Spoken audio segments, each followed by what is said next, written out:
ஓம் சாந்தி. எல்லோரும் நலமாக இருக்கீங்களா?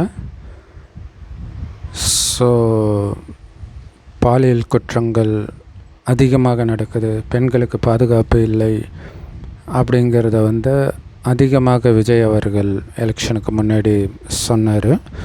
ஸோ இப்போ விஜய் அவர்கள் ஆட்சியிலும் அதே மாதிரி ஒரு சம்பவம் நடந்திருக்குது. கோயம்புத்தூர் சூலூரில் 9 வயது சிறுமியை பக்கத்து வீட்டுக்காரங்களே ஒரு இளைஞன் சாக்லேட்டு கொடுத்து கூட்டிகிட்டு போய் பாலியல் பலாத்காரம் பண்ணி கொலையும் பண்ணியிருக்கிறாங்க. ஸோ அதுக்கு உடந்தையாக இன்னொருத்தரும் இருந்தாருன்ட்டு 2 பேரை அரெஸ்ட் பண்ணியிருக்கிறாங்க. ஸோ எங்கே பார்த்தாலும் நம்ம பார்க்கக்கூடியது என்ன அப்படின்னா, நிறைய இது மாதிரி விஷயங்களை என்கவுண்டர் பண்ணுவாங்க. ஸோ அந்த மாதிரி நடக்கணும். அல்லது இன்னும் முஸ்லீம் நாடுகள்லாம் கொடூரமான தண்டனை கொடுப்பாங்க இதுக்கு பப்ளிக்காக. ஸோ அந்த மாதிரி கொடுக்கணும் அப்படிங்கிறது எப்பவும் போல் இப்போவும் பேச ஆரம்பிச்சிருக்கிறாங்க.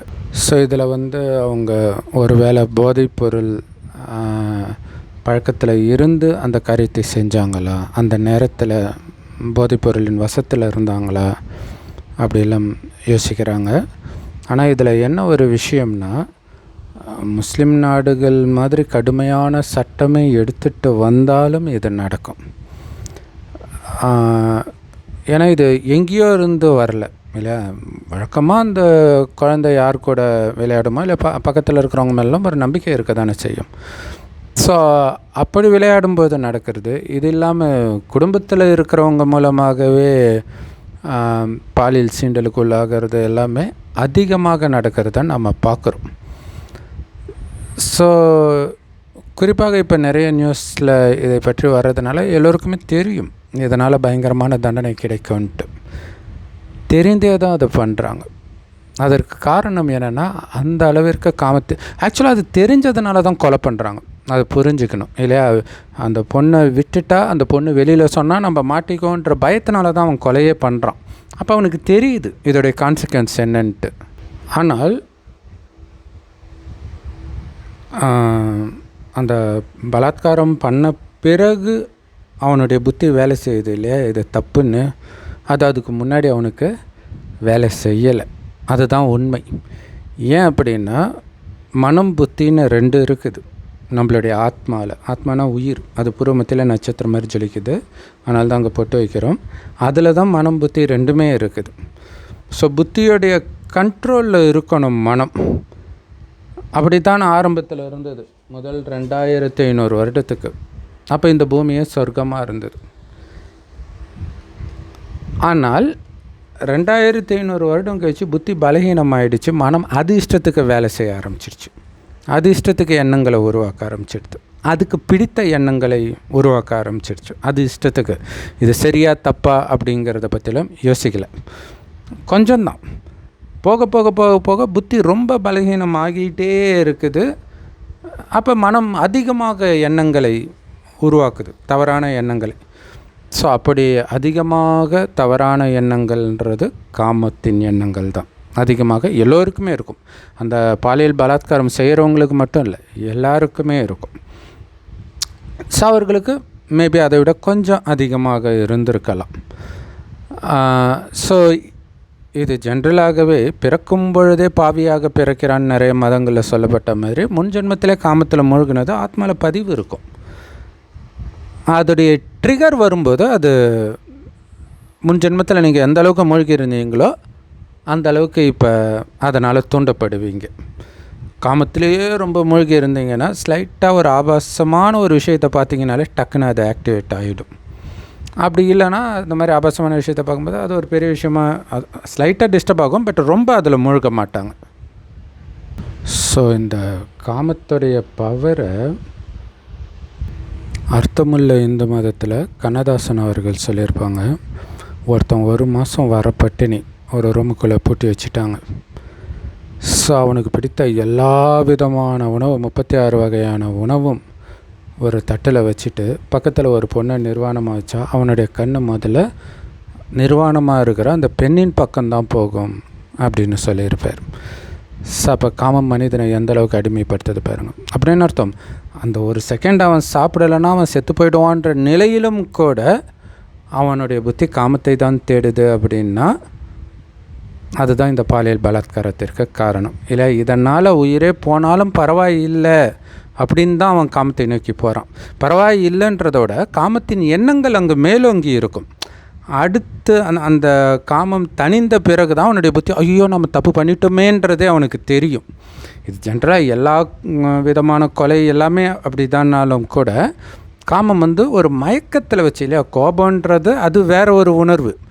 ஆனால் இந்த மயக்கம் அடுத்து இதற்காக வரக்கூடிய தண்டனைக்கான எண்ணத்தை புத்தி உருவாக்கணும். அது உருவாக்க முடியாத அளவுக்கு மனம் இந்த எண்ணங்களையே உருவாக்கிட்டு இருக்கும், காமத்தின் போதையின் எண்ணங்களை. ஸோ அதனால தான் பாலியல் பலாத்காரம் பண்ணுறாங்க. ஆனால் அதற்கு அவங்க தொடர்ந்து ஆபாசமான விஷயங்களை பார்ப்பதோ கேட்பதோ, அந்த நட்பு வட்டாரத்தில் இருக்கிறதோ, அவங்க பேசிக்கிறது, இதெல்லாம் அவங்களுக்குள்ள தூண்டுதல் கொடுத்துக்கிட்டே இருக்கும். ஸோ நிறைய இடங்கள் அந்த கூட்டு பாலியல் பலாத்காரம் இப்போ கூட டெல்லியில் பஸ்ஸில் அந்த மாதிரி பண்ணியிருக்கிறாங்க. இத்தனைக்கும் ஸ்டாப்பிங்கில் நின்றுட்டு இருந்த பொண்ணு அந்த பொண்ணு டைம் கேட்க போச்சா இல்லை அவனுங்க நிறுத்தி டைம் கேட்க வராங்களோ, டக்குன்னு பிடிச்சி அந்த பொண்ணை வண்டியில் இழுத்து ஒரு 2 மணி நேரம் ரேப் பண்ணிவிட்டு எங்கேயோ தூக்கி கிடச்சிட்டு போயிருக்கிறானுங்க போல இருக்குது. அதுக்கப்புறம் அந்த பொண்ணு போய் போலீஸ் கம்ப்ளைண்ட் கொடுத்துருக்குறான். ஸோ இங்கே மெயினாக சொல்ல வர்றது என்னென்னா, 2 பேருமே போதையாக இருக்கிறானுங்க பாருங்கள். ஸோ இதுதான் இந்த பிரபஞ்ச ரகசியம். உங்களுடைய குணம் எப்படி இருக்குதோ அதற்கேற்ற குணம் கொண்டவர்களோடு தான் இந்த பிரபஞ்சம் உங்களை இணைக்கும். இது ஒரு ஜென்மத்தின் விஷயம் கிடையாது. நீங்கள் காமத்திலேயே மூழ்கி கிடந்தீங்கன்னா காமத்திலே மூழ்கி கிடக்கிற இடத்துல போய் பிறப்பீங்க. மேபி விபச்சார விடுதியிலே பிறப்பீங்க. ஸோ காமம் பற்றிய சிந்தனையே இல்லாமல் இருக்கிறது முழுக்க முழுக்க ஆன்மீகத்திலே மூழ்கினா மட்டுமே அது சாத்தியம். ஆன்மீகன்றது கூட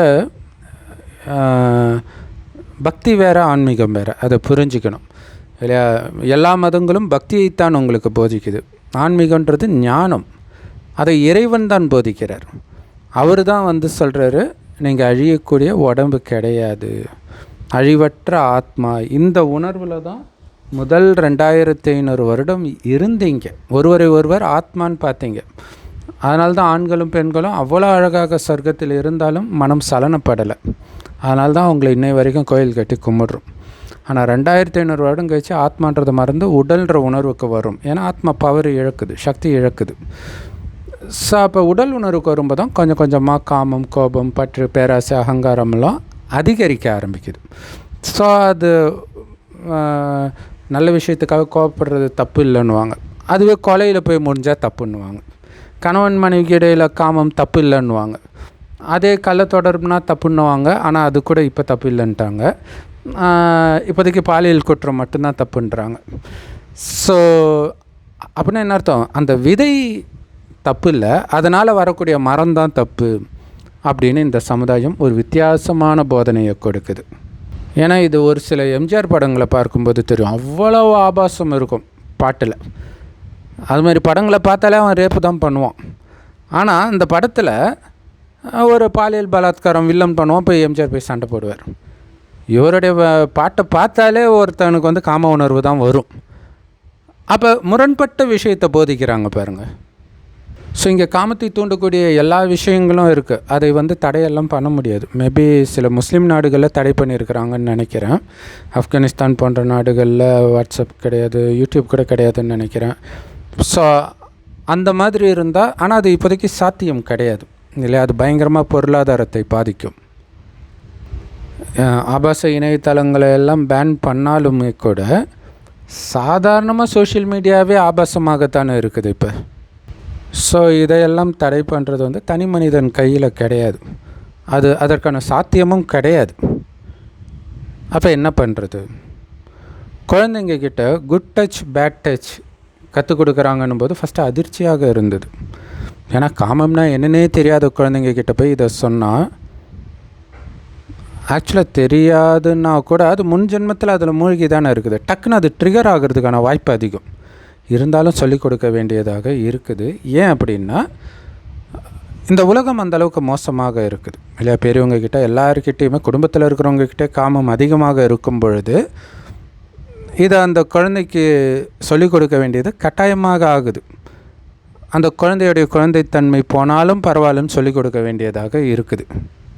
ஸோ அதேமாதிரி முதலாக நான் யெகோவாவின் சாட்சிகள்ன்ட்டு கிறிஸ்தவ மதத்தில் ஒரு பிரிவு இருக்குது. அங்கே போகும்போது எனக்கு பயங்கர ஷாக் ஆச்சு. என்னென்னா அங்கே காமத்தை பற்றி அவ்வளோ வக்கரமான வர்ணனை பைபிளில் இருக்குது, பழைய ஏற்பாட்டில். அதை அப்படியே படிக்கிறாங்க, விளக்கம் வேறு சொல்கிறாங்க. காமம் தப்புன்னு சொன்னால் பரவாயில்ல, அப்படி சொல்லலை. எப்படியெல்லாம் காமத்தில் ஈடுபடணும், எப்படியெல்லாம் ஈடுபடக்கூடாது, எதெல்லாம் சரியான காமம், எதெல்லாம்ட்டு அவ்வளோ பச்சையாக இருந்தது. பார்த்தா நிறைய குழந்தைங்க, பெண்கள், திருமணமாகாத பெண் குழந்தைங்க எல்லாம் இருக்கிறாங்க. அவங்களுடைய மைண்டு ட்ரிகர் ஆகாதா அப்படின்னு தான் தோணுச்சு. ஸோ ஆக்சுவலாக ஆர்சியில் சில பக்கங்கள்லாம் படிக்க மாட்டாங்கன்னாங்க. மேபி இதை கூட படிக்க மாட்டாங்களோ என்னவோ தெரியல. ஏன்னா அதை படித்தால் பாதிரியார் கன்னிகாஸ்திரிகளே தப்பு பண்ண ஆரம்பிச்சிடுவாங்க, அவ்வளோ மோசமான விஷயங்கள் இருக்கும். ஸோ இங்கே எப்படி காமத்தில் ஈடுபடணும், எப்படியெல்லாம் ஈடுபடக்கூடாது, இதுதான் செக்ஸ் எஜுகேஷன் சொல்லி கொடுக்குறாங்க. அதில் குழந்தைங்க இன்னும் கெட்டு தான் போவாங்க இல்லையா? பாதுகாப்பாக எப்படி காமத்தில் ஈடுபடுறது அப்படின்னு நினைப்பாங்க. எதுவுமே 100% சேஃபெல்லாம் கிடையாது. அதனால தான் நிறைய பெண் குழந்தைங்க சின்ன வயசில் ப்ரெக்னெண்ட்டாக ஆகிறதெல்லாம் நம்ம பார்க்குறோம். அது வெளியில் தெரிஞ்சால் என்ன ஆகுன்ட்டு தற்கொலை பண்ணுறதையும் பார்க்குறோம். ஆனால் உண்மையிலே செக்ஸ் எஜுகேஷன் எப்படி இருக்குன்னா, செக்ஸனால் வாழ்க்கையில் எவ்வளோ பிரச்சனை வருதுன்னு சொல்லி கொடுக்கறது தான் இருக்கணும். ஏன்னா ஜென்ரலாக பார்த்திங்கன்னா இதை யாருமே சொல்லிக் கொடுக்காததுனால நம்மளுடைய மைண்டு கரப்ட் ஆகுறதே நமக்கு தெரியாது. இல்லை ஃப்ரெண்ட்ஸ் அப்படி ஜாலியாக பேசுவாங்க, அங்கே பாரு, அந்த பொண்ணை பாரு, இது கொஞ்சமாக மைண்டை கரெக்ட் பண்ணிக்கிட்டே வரும். அப்புறம் படங்களை பார்க்குறது, இந்த மாதிரி விஷயங்கள் அப்படியே கொஞ்சமாக கரப்ட் ஆகுது. அப்படி கரப்ட் ஆக என்ன ஆகும் அப்படின்னா, ஆத்மாவுடைய பவர் போகும். அதோடைய அர்த்தம் என்ன அப்படின்னா, 5000 வருடத்துக்கு ஒரு முறை இறைவன் ஆத்மாவுக்குள்ளே பவர் நிரப்புறார். அந்த பவருடைய ஆதாரத்தில் தான் சொர்க்கத்தில் உங்களுக்கு அழகான உடல் கிடைக்கிறது, அளவற்ற செல்வம் கிடைக்கிது, தங்க செங்கலில் கட்டப்பட்ட மாட மாளிகையில் இருப்போம், ஆரோக்கியமான உடல், நல்ல உறவுகள், சிங்கமும் பசுவும் ஒன்றா தண்ணி குடிக்கும். ஸோ அந்த மாதிரி உலகம் அது, சொர்க்கம். பார்க்குற இடமெல்லாம் சுகம். ஆனால் அதெல்லாம் இப்போ நீங்கள் சம்பாதிக்கிறீங்க ஆத்மாவில் சக்தியை நிரப்புறதன் மூலமாக. அந்த நிரப்புற வழி தான் ஆத்மான்னு ஆத்மாவின் தந்தை சிவபரமாத்மாவை நினைக்கிறது. அவர் செம்பொன் நிறமான ஒளி உலகத்தில் நட்சத்திரம் மாதிரி இருக்கார். அவரை தான் அல்லாஹ் பரமபிதான்னு சொல்கிறோம், கடவுள் ஒருத்தர் தான். ஸோ நான் ஆத்மா பூர்வமத்தில் நட்சத்திரம் மாதிரி இருக்கிறேன். என்னுடைய அப்பா சிவன் செவ்வானத்தில் நட்சத்திரம் மாதிரி இருக்கார். அவர் எப்போவுமே பரிசுத்தமாக இருக்கார். நான் ஆரம்பத்தில் பரிசுத்தமாக இருந்து 5000 வருட இறுதியில் பரிசுத்தத்தை இழந்துட்டேன், மறுஜன்மை எடுத்து. அதாவது காமம், கோபம், பற்று, பேராசை, அகங்காரம், அந்த அழுக்கு ஆத்மாவில் சேர்ந்துருச்சு. அந்த அழுக்கை எரிக்கணும், நீக்கணும் அப்படின்னா இறைவன் நினைவுன்ற நெருப்பின் மூலமாக தான் எரிக்க முடியும் அப்படின்னு இப்போ கற்றுக் கொடுக்குறார். ஸோ இப்போ கொஞ்சமாக ஆத்ம சக்தி இழக்குது. ஸ்லைட்டாக வெளி உலக விஷயத்தில் மயங்கி கடைசியில் அது காமத்தில் விழும்போது வேகமாக இழக்குது. அப்படிங்கிற விஷயத்த குழந்தைங்களுக்கே சொல்லிக் கொடுக்கணும். சொல்லிக் கொடுக்கும்போது தான் ரொம்ப எச்சரிக்கையாக இருப்பாங்க. அது தானாகவே நடக்கும் அந்த மயக்கம்ன்றது. அப்போ என்ன பண்ணணும், மயங்காமல் இருக்கிறதுக்கு என்ன பண்ணணும் அப்படின்னா, இப்போ ஒரு ஆற்றுல வெள்ளம் வருதுன்னா நீங்கள் கம்முன்னு விட்டாலே ஆற்று வெள்ளம் உங்களை அடிச்சுட்டு போயிடும். அப்போ என்ன பண்ணணும், போகாமல் இருக்கணும்னா எதையாவது பிடிக்கணும். ஸோ அந்த ஆற்று வெள்ளத்தை பொறுத்த வரைக்கும் பிடிக்கிறதுக்கு என்ன கிடைக்கும், அதிர்ஷ்டம் தான் இல்லையா? ஆனால் இங்கே இறைவன் என்ன சொல்கிறாருன்னா, இந்த கலியுகன்ற வெள்ளம் உங்களை பாதாளத்தை நோக்கி அழைச்சிட்டு போகுது, என்னை பிடிச்சிக்கோங்கன்றார். எப்படி பிடிக்கிறது? இறைவனுக்கு கை கிடையாது, உடம்பு கிடையாது, ஒரு சின்ன நட்சத்திரம் மாதிரி இருக்கார்.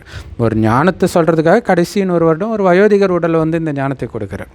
அந்த வயோதிகருக்கு பிரம்மான் பேர் வைக்கிறார். அவர் வாய் வழியாக இந்த ஞானத்தை கேட்குறவங்க குமாரிகள். ஸோ இந்த ஞானம் எல்லா பிரம்மகுமாரிகள் ராஜயோக தியான நிலையத்திலும் முற்றிலும் இலவசமாக கிடைக்கிது. யூடியூப் வெப்சைட்ஸ்லாம் இருக்கும்.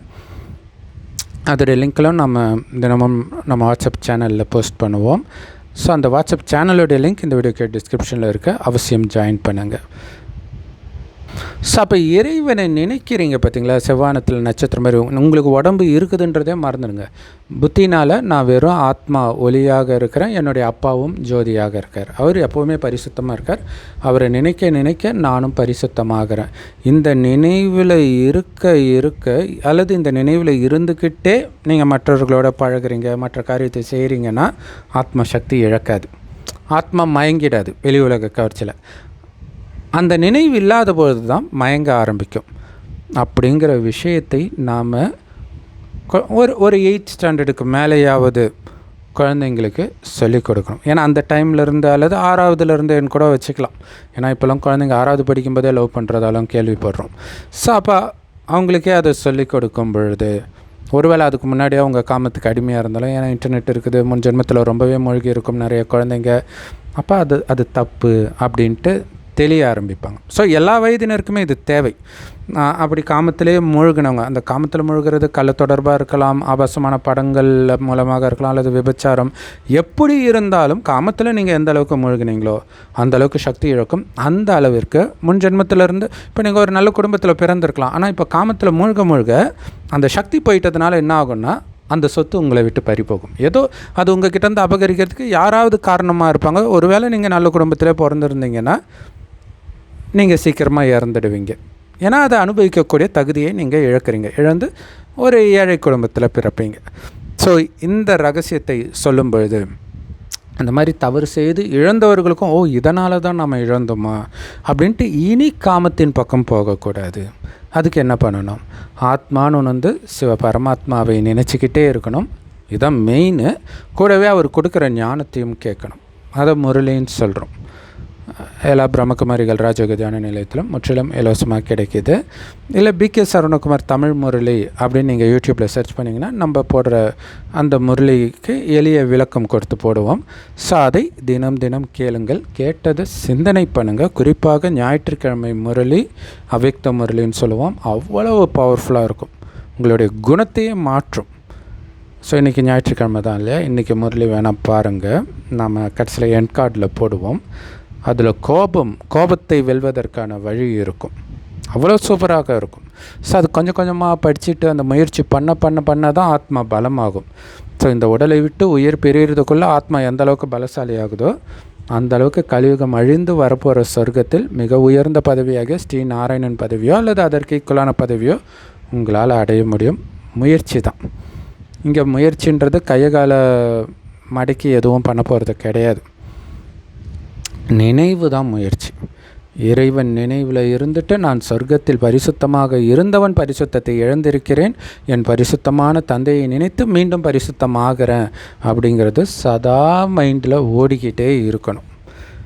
இதை தவிர காமத்திலிருந்து தப்பிக்கிறதுக்கு வேறு வழியே கிடையாது. இப்போ என்ன ஆகுனா, இறைவனை நினைக்க உள்ளுக்குள்ளே ஆனந்தம் வரும். அந்த ஆனந்தம் இன்றைக்கி மனிதர்கள்கிட்ட இல்லை. ஏன்னா சக்தி இல்லை, ஒரு விரக்தியில் இருக்கிறாங்க. அந்த விரக்தியை மறக்கிறதுக்கு தான் டிவி, மொபைல் ஃபோன், காமம், நிறைய போதை வஸ்துக்கள், இதுக்கெல்லாம் அவங்க அடிமையாக இருக்கிறாங்க. அது இல்லைன்னா அவங்களுக்கு பைத்தியம் பிடிச்ச மாதிரி ஆகிடுது. கரண்ட் இல்லைனாலே பைத்தியம் பிடிச்ச மாதிரி ஆகிடுது இல்லையா? ஸோ அப்போ உள்ளுக்குள்ளேயே இருக்கிற அந்த ஆனந்தத்தை தட்டி எழுப்பணுன்னா ஆத்மாக்குள்ளே சக்தி இருக்கணும். அந்த சக்தியை நிரப்புறதுக்கு சிவபரமாத்மாவை நினைக்கணும். அதுக்கு சிவபரமாத்மா எப்படி இருப்பார்னு தெரியணும். அது சிவபரமாத்மாவே வந்து சொல்லும் பொழுது மட்டும்தான் தெரியும். 5000 வருஷத்துக்கு ஒரே ஒரு முறை தான் இறைவனே வந்து இந்த ஞானத்தை கொடுக்கிறார். இந்த 5000 வருடத்தை ஒரு கல்பனும் இதில் என்ன நடக்குதோ அதே தான் திரும்ப நடக்கும். அதனால் இப்போ இறைவனை அலட்சியப்படுத்திட்டீங்க அப்படின்னா ஒவ்வொரு கல்பத்திலும் இறைவனை அலட்சியப்படுத்துவீங்க, சொர்க்கத்துக்கு வர முடியாமல் போயிடும். பாலியல் குற்றம் செய்து மிகப்பெரிய தண்டனையை அனுபவிக்க நேரிடும். பெண் குழந்தைங்களுக்கு பாதுகாப்பு என்ன? இப்போ பெண் குழந்தையாக இருந்தாலும் முன் ஜென்மத்தில் ஆணாக தான் பிறந்திருப்பாங்க. ஆணாக பெண்ணாக மாறி பிறப்போம். ஆனால் மனிதனாகத்தான் பிறப்போம். ஸோ அப்போ ஆணாக பிறந்து நிறைய பாலியல் குற்றங்கள் செய்கிறீங்க அப்படின்னா அடுத்த ஜென்மத்தில் இந்த மாதிரி குழந்தையாக இருக்கும் பொழுதே பாலியல் சீண்டல், பலாத்காரம் அல்லது இன்னும் அதற்கு மேலே அந்த மாதிரி பிரச்சனையில் போய் சிக்குவோம். ஸோ அதனால் நாம் ரொம்ப எச்சரிக்கையாக இருக்க வேண்டியது முக்கியம். அதுக்கப்புறம் அடுத்த ஜென்மத்தில் போய் கஷ்டப்பட்டு என்ன பிரயோஜனம் இல்லையா? ஸோ இப்போ நமக்கு பிறக்கிற குழந்தைங்க என்னென்ன பாவம் செஞ்சுட்டு வந்துருக்குது தெரியாது. இன்னொன்று, அதை ட்ரிகர் பண்ணுற வேலையை நம்மளே பண்ணுவோம். இல்லை அப்பா அம்மா காமத்தில் ஈடுபடுறாங்கனாலே அந்த எண்ணம் அதிர்வலைகளாக போய் அந்த குழந்தைய தோண்டும். அவங்க ஆபாசமான விஷயத்தை பார்க்காட்டினா கூட. ஆனால் பெரும்பாலும் அவங்க பார்க்குற மாதிரி தான் இருக்கும். இல்லை எல்லார் வீட்லேயும் டிவி இருக்குது. டிவியில் ஆபாசமான விஷயங்கள் வரத்தான் செய்யுது. சின்ன ஆபாசமான விஷயம் அவங்கள ட்ரிகர் பண்ணிவிடும். ஸோ இங்கிலீஷ் படத்தில் ஒரு கிஸ் சீன் வருதுனாலே அவங்கள ட்ரிகர் பண்ணிவிடும். முன் ஜென்மத்தில் அந்தளவுக்கு காமத்தில் மூழ்கி இருக்கிறாங்கன்னா. நிறைய இல்லை அது மாதிரி உள்ளாடை விளம்பரம் வருது. ஸோ இதெல்லாம் எங்கே பார்த்தாலும் இருக்க தானே செய்யுது. இல்லை மேகசினில் இருக்கும், போகிற வழியில் போஸ்டரில் இருக்கும். எது எப்போ ட்ரிகர் பண்ணும்னே தெரியாது. அப்போ உங்கள் குழந்தைங்களுக்கு இந்த ஞானத்தை கொடுத்து ஆத்மாவை பலப்படுத்த வேண்டியது ரொம்ப முக்கியம். அப்படி அந்த காமம் எந்த அளவுக்கு மனிதர்களை கெடுக்குன்றதை நீங்கள் சின்ன குழந்தையிலே சொன்னால் கூட, அவங்களுக்கு காமம்னா என்னென்னு தெரியாட்டினா கூட, அது தெரியும் போது டக்குன்னு இதை புரிஞ்சுக்குவாங்க. ஓ, இதெல்லாம் தப்பு, இதுதான் காமம், நம்ம இதிலேருந்து விலகி இருக்கணும் அப்படின்னு தப்பிப்பாங்க. ஸோ இந்த ஞானம் மட்டுமே நம்மை காப்பாற்றும். அதேமாதிரி அந்த பெண் குழந்தைகள் நிறைய பாவம் முன் ஜென்மத்தில் செஞ்சுருந்தாலும் இறைவனை நினைத்து அந்த பாவத்தை அழிச்சிட்டாங்கன்னா அவங்க பாதுகாக்கப்படுவார்கள். அப்படி காமம் சார்ந்தவர்கள் அவங்க தொடர்பில் வரமாட்டாங்க. அதையும் மீறி ஏதோ கணக்கு வழக்கு இருந்து வந்தாலும் இவங்க இறைவன் நினைவிலே இருக்கும்போது இந்த உடம்பே அவங்களுக்கு தெரியாது, வெறும் ஒளி தான் தெரியும்னு இறைவன் சொல்கிறார். அந்த கேரண்டி கொடுக்குறார். அதில் மனிதர்கள் அதாவது கலைஞர் சிஎம்மாக இருக்கும்போது ஏதோ ஒரு குற்றம் நடக்கும்போது அவர் சொன்னது என்னென்னா, போலீஸ்காரர்கள் ஒன்று கிருஷ்ண பரமாத்மா கிடையாது, எங்கே பார்த்தாலும் இருந்து குற்றத்தை கண்டுபிடிக்க. கரெக்ட் தானே? ஒவ்வொரு வீட்லேயும் குற்றம் நடக்கிறத என்ன பண்ண முடியும்? ஸோ அப்போ அதுக்கான பாதுகாப்பு அந்த குழந்தை, நீ உடம்பு கிடையாது, ஆத்மா, பரமாத்மா நினைவிலே இரு, இது மட்டும்தான் நமக்கு பாதுகாப்பு. அந்த அளவுக்காச்சும் குழந்தைக்கு சொல்லிக் கொடுங்க. ஸோ இதுதான் குழந்தைகளுக்கும் பாதுகாப்பு. பாலியல் குற்றத்தை நோக்கி செல்பவர்களை அதிலிருந்து தடுப்பதற்கும் ஒரே வழி. ஓம் சாந்தி. ஸோ இதை எல்லா சகோதர சகோதரிகளுக்கும் தயவு செய்து ஷேர் பண்ணுங்கள். ஏன்னா யார் எந்த ஸ்டேஜில் இருக்கிறாங்கன்னு நமக்கு தெரியாது. ஸோ அவங்களுக்கு அதிர்ஷ்டம் இருந்தால் இதில் உள்ள உண்மைத்தன்மையை உணர்ந்து இதை முயற்சி செய்து இதை அனுபவ ரீதியாக உணர்வாங்க. ஸோ உணர்ந்து மற்றவர்களுக்கும் அவங்க சொல்லி நிறைய பேரை காப்பாற்றுவதற்கு வாய்ப்பு இருக்குது. ஓம் சாந்தி. தேங்க்ஸ் ஃபார் வாட்சிங்.